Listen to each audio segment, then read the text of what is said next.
Hi, everybody. This is Steve Ludwig, host of Steve Ludwig's Classic Pop Culture and the Beatles Hour with Steve Ludwig at planetludwig.com.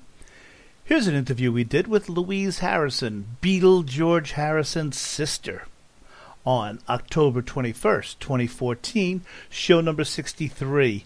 To hear the entire show, check out the menu at planetludwig.com, and please enjoy the interview. And it's time, everybody, for our conversation with Ms. Louise Harrison. I just want to let you guys know this is show number 63. In 3 weeks, show number 66, our guest will be Ms. May Pang, John Lennon's companion for those 18 months, 2 years. But right now, let me set up how I was speaking with Ms. Harrison. We had set a specific time that I was going to call her. Well, she was running a little behind schedule, unbeknownst to me, but I called her. She picked up her cell phone, and she just happened to be at the checkout counter at a supermarket. And she said, "Oh, can you call me back in 5 minutes and I'll talk to you outside?" Sure. So call back in 5 minutes. Sure enough, she's seated on a bale of hay surrounded by pumpkins for the October Halloween day, for Halloween coming up. So we had our 40-minute conversation with Miss Harrison as she sat on a bale of hay amidst a group of pumpkins.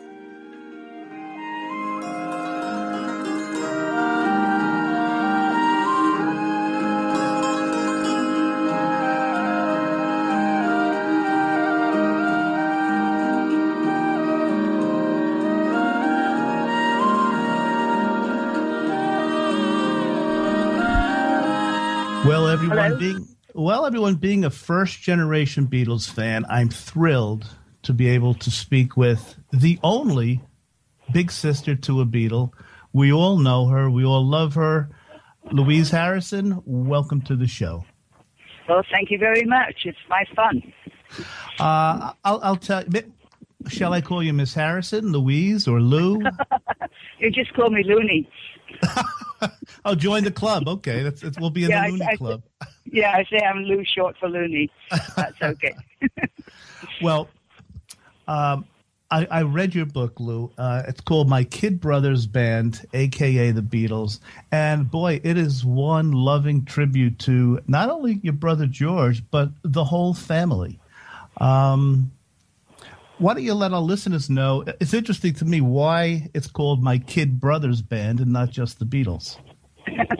Well, because in 1963, when my mother first started sending me their singles, excuse me, there's a truck going by. She wrote to me and she was saying, they're really, really good. Now, she's the kind of person who, if they had only been, mediocre, she would have said, well, George is in a band and they're having fun. But she said to me, they are really, really excellent. So I took it upon myself. I just moved into the United States in 63 in March. And so I started going around all the radio stations within about a 200-mile radius of my home and saying to them, this is my Kid Brothers Band, and they're number one in Britain, and maybe you should be playing them over here. And it was, at that point in time, in 63 in the United States, if I'd said the word Beatles, they would have thought I was an exterminating company or something, Sure. So I just called it My Kid Brothers Band. And that's what I've always called it. In fact, even to this day, when I'm talking about them, I say my kid brother and his band, And you're the older sister, yes. So that would make sense. Yeah, I was 11 when he was born. Yeah. So, he was very much, the baby that I had to look after and, make sure he was okay when he crossed the road and helped him learn how to say mama and dada when he was about 6 months old, all those kind of things. I'd like to quote something from the book that you wrote. I think it's really beautiful. It's important for you to know more about our parents and our upbringing so you can better understand how George became the man you know and love. Tell us about that. That's very true because, a lot of people take the the lately come attitude that George became a really nice person after he met Ravi Shankar and got introduced to the Eastern religion. Well, that was not the case at all. We were raised very much on the whole aspect that my dad was not a, what would you call, organized religion type person, but he did believe in our Creator. And he believed that, our Creator created all of the galaxies and everything. It was extremely, a powerful, magnificent, intelligent, massive energy. And so we were brought up to respect, especially our own attributes as gifts from the Creator, not something that we did ourselves. Uh-huh. So, I think that very much had to do, especially with the kind of attitude that George had. Even later on in his life, he would say, oh, I hope one day I'll be a good guitarist. He never ever felt that he was as good enough as he could be. Humble. You all seem so humble, Lou, in the book. Your brothers, your other brothers, Peter and Harry and George, everyone seems to be so humble and thankful for the lives that you led. And you grew up during World War II. So, I mean, it says a lot for your family. It says, this is kind of a rhetorical question. What do you remember about growing up with the bombs and everything else falling? Well, as I explained in that chapter, World War, I think it was World War II warrior, I think I called it. We just found it pretty much hysterical, especially when the German bombers coming over, they started attaching some kind of screaming things to the wings or to the bombs so that they would scream and make a horrible noise as they were descending. And we just thought that, hey, they're having to go to extremes to try to scare us.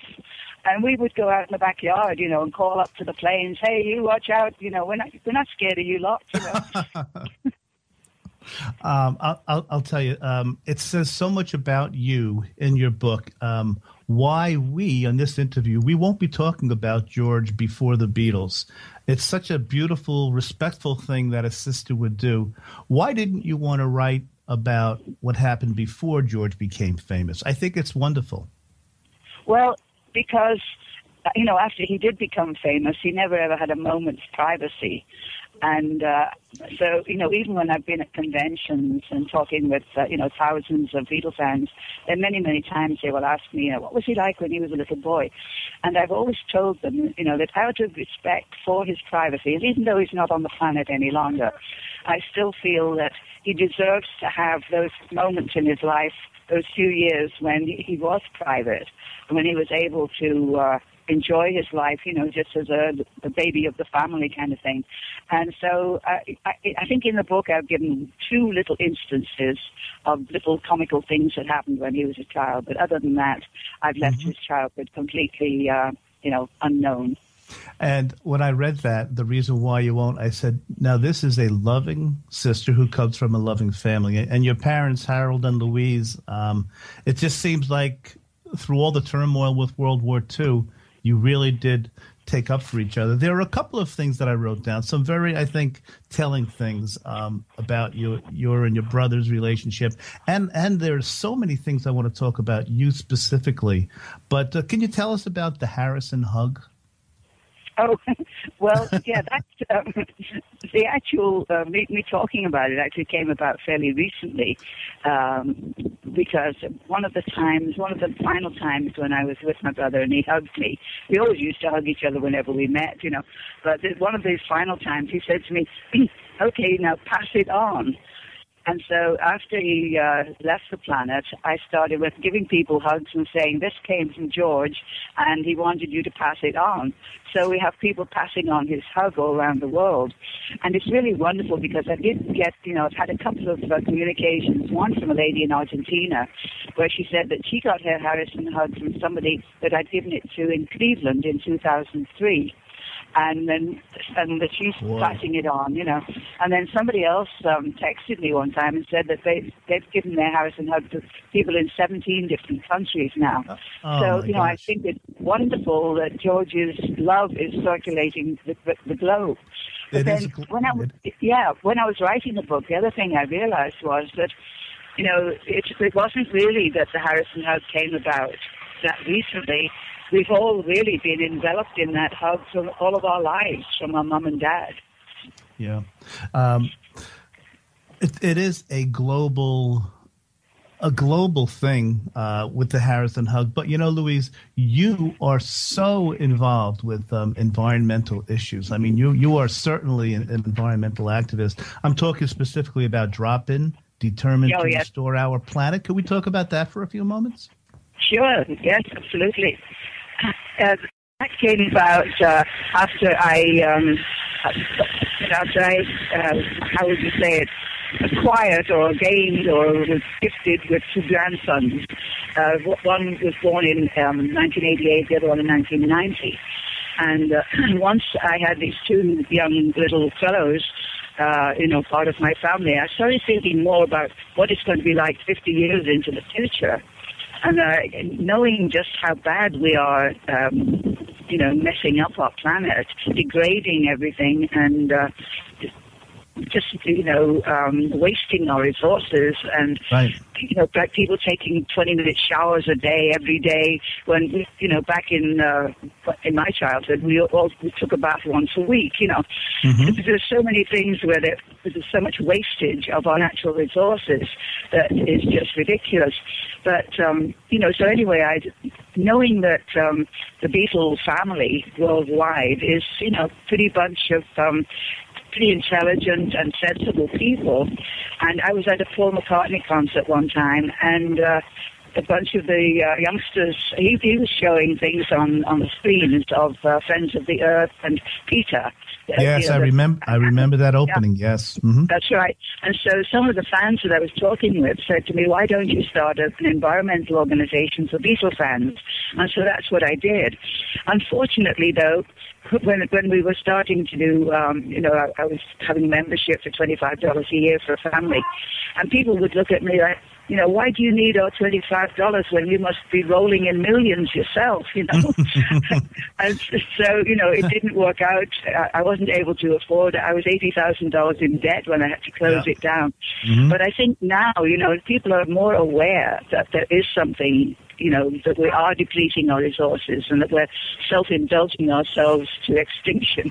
Yes. And maybe if I was to start another one, in the near future, who knows, maybe it would get more, or even just to encourage people to join the existing ones that are already out there.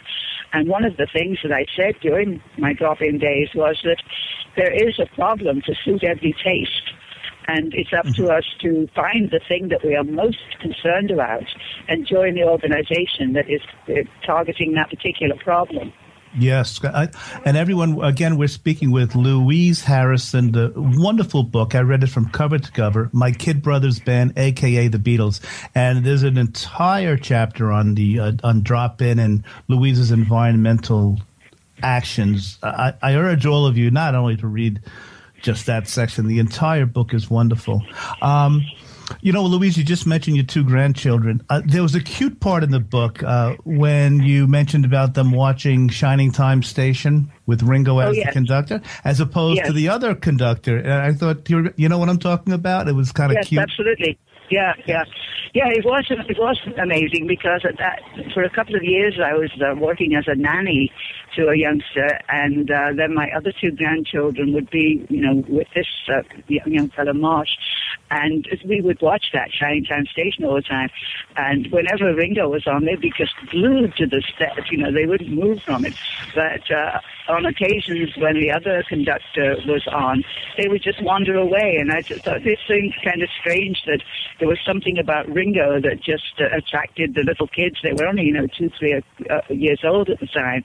But there was something about Ringo that really, magnetized them. Yeah, isn't it something? I mean, he sang Yellow Submarine, but those kids watching Shining Time Station wouldn't know that. You're right. There is something about Ringo that's just such a nice, homey kind of friendly type. And you know what? All the Beatles are that way, Louise, really. That's true. That's true, yeah. You are so modest and humble in the book, but I'm going to toot your horn if you don't mind, because you played a huge, huge role in getting the Beatles heard in America. I know you helped secure helped Brian Epstein secure distribution agreements with Capitol Records, and you assisted him in securing a meeting with Ed Sullivan. I know that was such an undertaking for you. Can you tell us a little bit about that? I mean, if not for you, boy, I don't know, America wouldn't have happened. Oh no. I made the point towards the end that I don't think, Brian or George Martin or me or anybody could have stopped what was absolutely a comet that was going to be, flashing across the, across the skies everywhere. But, the thing was that, Brian, he himself, in his own book, A Cellar Full of Noise, talked about how his father was, disappointed in him because he didn't do too well at school, and that when he got this opportunity and he met the Beatles, he thought, there's really something here, that he wanted to make a big success of it, Well, the thing was, I was already in the United States. I was married to a very successful engineer, and I had, very, very, sound financial situation at that time. And so I was free to be able to, to hire people to look after my children during the day and, take one of our cars and go off to the radio stations and try to get people to play the records and so on. And I was also getting the Cashbox and Billboard magazines at that time. Mm-hmm. And so I was writing about 16-page handwritten letters to Brian every week, telling him all of the things that I learned. And in particular, I said, one of the things you need the good backing, financial backing of some of the major record labels. Mm-hmm. And I told him, the top ones were RCA, Columbia, and Capitol at that time. I said, you need to get them on one of those labels. And then he found out that Capitol was also part of EMI. But anyway, I was trying to advise him because, let's face it, when you're living in Liverpool, you don't really know too much about what's going on in the United States. So, I wrote them every week, and one of the things I would say was, be sure and get them on the Ed Sullivan Show.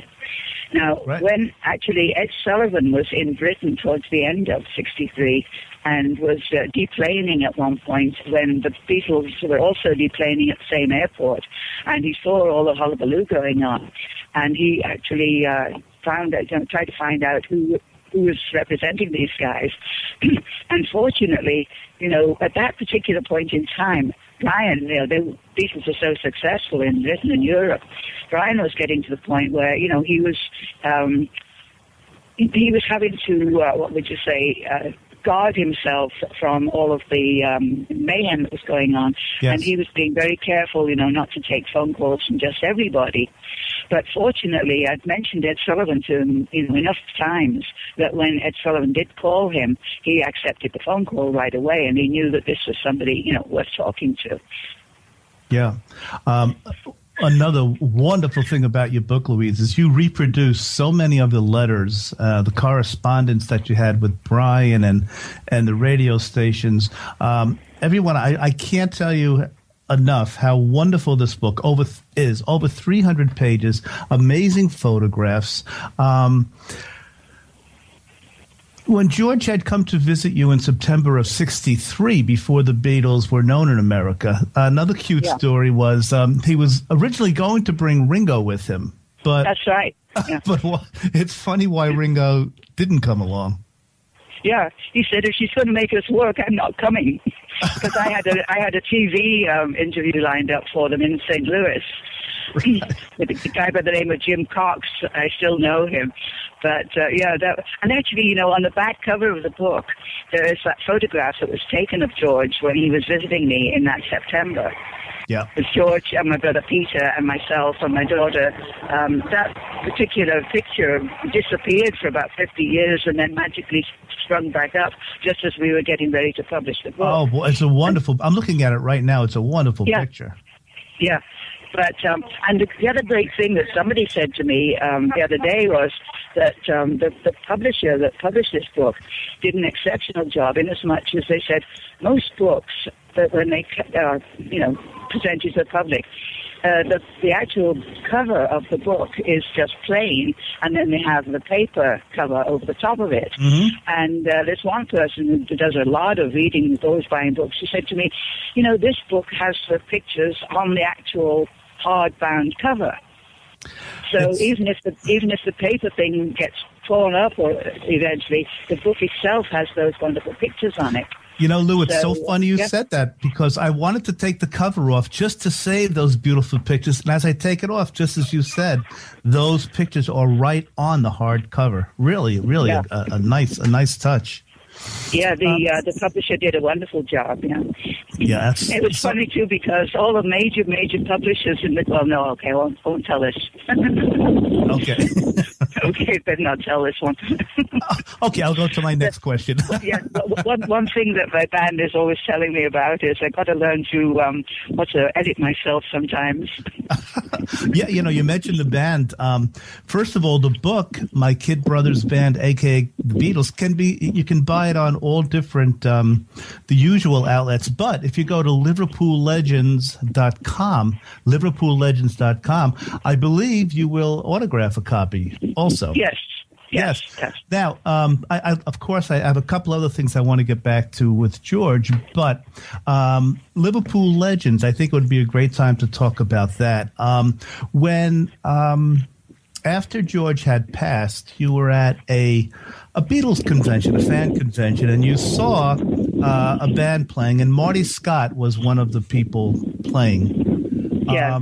And he became an important part of your life. Can you tell us about Absolutely. Marty? Yes, well, when I met him after the concert, his personality was so much like my brother, which incidentally, one of my grandsons is also an awful lot like my brother.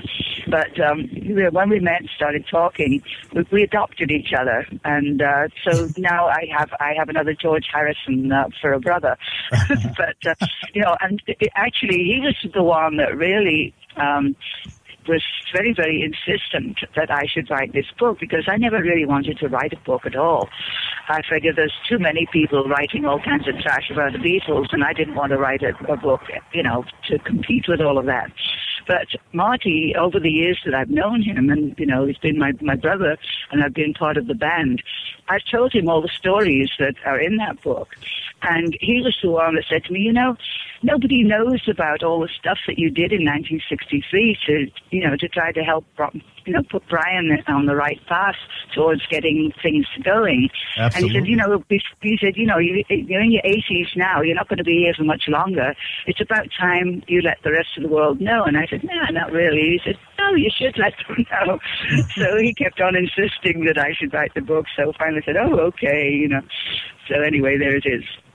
I'll tell you, said he reminds you of your brother George, and I had I have to thank Marty for setting up this interview. He just through our emails, he was the kindest person. He took all the time. I kept asking him different questions, and he would answer my emails. So I can from afar I can see what you mean about Marty Scott. Yes, absolutely. Now, the band Liverpool Legends performs weekly in Branson, Missouri. If I may, at the moment we just have through to October the 23rd. Mm-hmm. But who knows? We're having a meeting with some major people in California this next week. I won't mention who they are, but I'm hoping that might be able to spin off something that we've been working on very, very hard for a few years, and that hasn't really got off the ground yet. Mm-hmm. And this next weekend, there's a good chance that may be. So if that happens, I'll come back on your show and we can tell people about that. Oh, wonderful. I would appreciate it. Do you have a couple of minutes, Louise? I know I could have caught you at a bad time. Can we talk a couple more? Okay. I did want to mention, everyone, please go to liverpoollegends.com. All the new news and information that Louise is speaking about, you can get on there. But I will say, Liverpool Legends was voted the best news show in Branson, the best band in 2010, the best show in 2009. I downloaded the wonderful CD, It Is What It Isn't, original material by Liverpool Legends, and I can't stress enough how great they sound. And also, congratulations, Lou, on the Fab Fam Memories, nominated for a Grammy Award in 2012. Oh, yes, that was a gentleman in Nashville that was putting together a CD of people talking about their Beatle memories. And this is something that happens to me all the time. You know, people want to tell me their major story in their lives that's connected with the Beatles. And a few years ago, when I had Drop-In, when I had the environmental organization, we did put together a book called This Is Love, which was 100 different Beatle people's stories. And that was published. It was just a 300 limited edition book. But you know, that's the thing. You know, there are so many stories that people want to tell, and this particular producer was putting that together, and he asked if I would, be the host. I said, well, since that's what I've been doing for the last 50 years, listening to people's stories, I said it probably fits in quite well with the rest of my life. Yes, it harkens back a little bit to back in '64, I guess, All About the Beatles, the album that you had done answering questions. I remember that album quite well. Oh, yeah. Yeah. Lou, I have to tell you, I'm a retired teacher. I taught for 38 years. So the next thing I'd like to talk about is really near and dear to my heart, and I really appreciate you doing this. I'm talking about the Help Keep Music Alive in Our Schools program. Yes. Well, that's the thing that we may get some impetus this next weekend with the people who are meeting, because that program was very, very, very, very special to us and very important to the students across the country who are trying to learn music. You know, I follow everything that's happening. As you say, I'm an activist, so I follow what's happening in the news all the time. And we were very concerned hearing about, the fact that the country, the whole world actually, is in an economic mess. But we were concerned about all of the schools being their music programs and art programs being defunded. A shame. And so we thought, well, this is one thing, since we are musicians, maybe we can get out there and invite the music departments of the various schools to learn our music and play the music with us on stage. Mm-hmm. So we were doing these concerts in quite a few places, and we would have sometimes as many as 200 students on the stage playing with us in the second half of our show. And it was, it was very, very successful as an idea. Unfortunately, I did have somebody that were offered to sponsor it, and due to some circumstances beyond my control, that fell through. But we would very much like to be able to devote all of our time to doing that, to be able to get out there, to encourage the high schools to be, play with us on these concerts. Yeah. They were so exciting. You'd have all these kids on stage, and you'd have all the parents and grandparents and aunts and uncles, and they would be, the whole auditorium would be just bursting with energy. It was far more exciting than any of the shows that we normally do in the theater. So, if things work out that we can continue to do that on a pretty regular basis, we would all be really thrilled. I thank you for your efforts with that, and I will keep my fingers crossed because once again, on LiverpoolLegends.com, you have some nice videos up there, too, of what the program's all about. I'm not going to keep you too much longer, but I do have a couple of just random things and questions about George and yourself, if you don't mind. Okay. Is there very much interference from all the traffic going past me? No, you're coming in fine. I can tell you're outside, but there's no interference in that way whatsoever. Throughout the book, again, you stressed how really the whole family, your mom, your dad, yourself, George, Harry, Peter, you were all there for each other, and because of the schooling of your children, you weren't able to do this, but George had offered to have you move on to live on the grounds of Friar Park. I was wondering. Yes. I know you've been to Friar Park. What is that like? Many times. Can you describe that? I mean, the pictures are amazing. Can you tell us what Friar Park was like to actually be on the grounds and live there? And Well, it was really great because when George first bought the house, when I first went there, it was just in a total disarray. The grounds were all overgrown. In fact, he took me on a tour of the grounds. It's like 38 acres, and he had to cut his way through the undergrowth with a machete first to go Oh, through. my goodness. Yeah.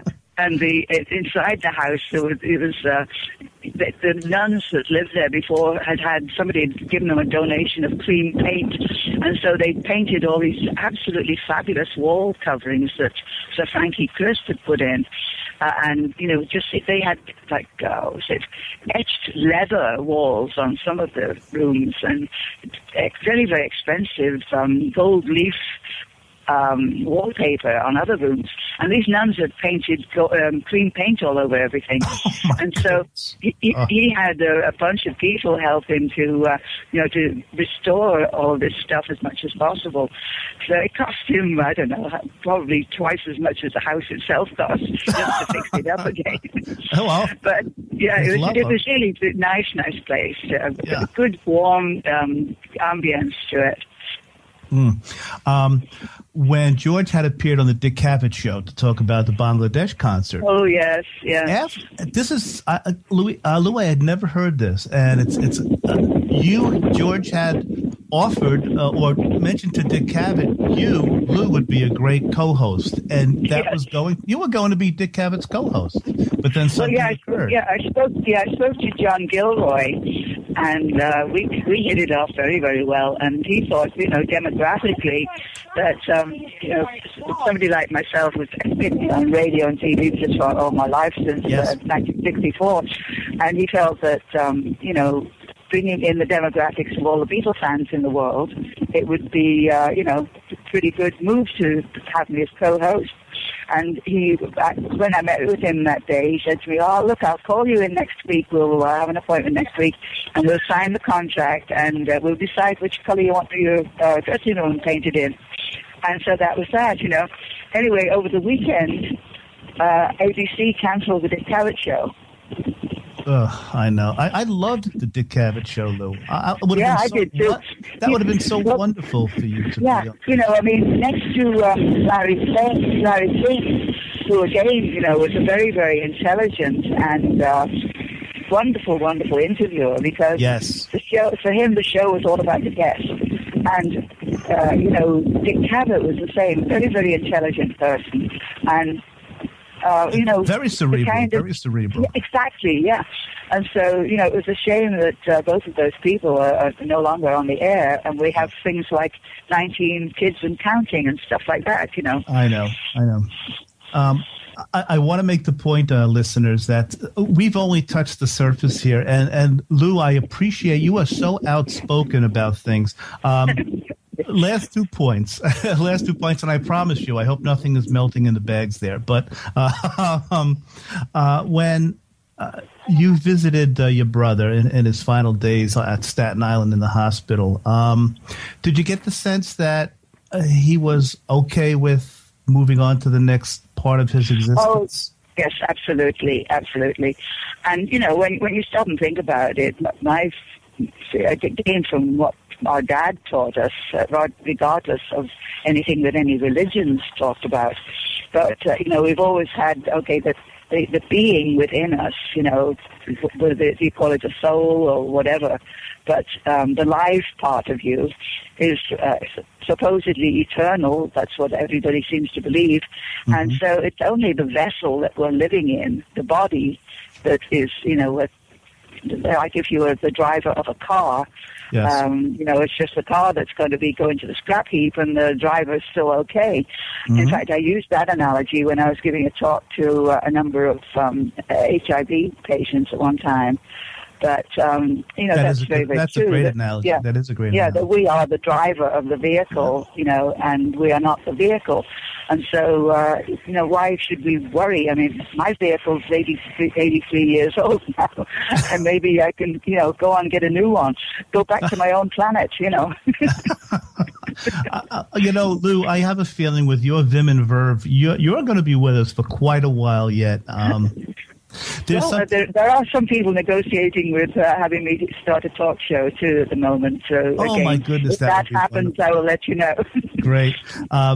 Last thing, I know your brother said something very quietly to you in the hospital. If you want to share this with our listeners, fine. It's in the book, but he said, "Let's see what's around the corner." Oh, yes. That's so beautiful. That's so cute and so beautiful. Would you care to share what that means to us? Yeah, well, my mom, whenever we would go on vacation, it all started actually one time when we went to Llandudno in North Wales. And in Llandudno, there are two big promontories that jet out into the sea. And Mum this one day, she said, "Oh, well, let's look around, let's see what's around this corner." And we set off, and we ended up going around this huge promontory that was 4.5 miles of corners. And we kept on going around more and more corners, and none of us had anything to eat. And it took us, gosh knows how long, to get around all of these miles and miles of corners. And so whenever we would go on vacation, she was very adventurous, and she'd say, "Oh, let's look around, what's around this corner." And we went on so many wild and woody trips that it got to the point whenever she would say, "Let's go around the corner," we would all look at each other in horror and say, "Oh no, Ron, please, no, not another corner." It's such a wonderful part of the story of the book. Yeah, but when he said that to me that time, the last time that I met him, we both got into hysterics again, Oh, that's such a sweet story. The whole book is such a loving, sweet look at not just George, but his relationship with you and how he loved you and your brothers, Peter and Harry, and your parents. And there are so many other things, Rita, that you can talk about when Louise met Bill Clinton and things like this, but that's for another day.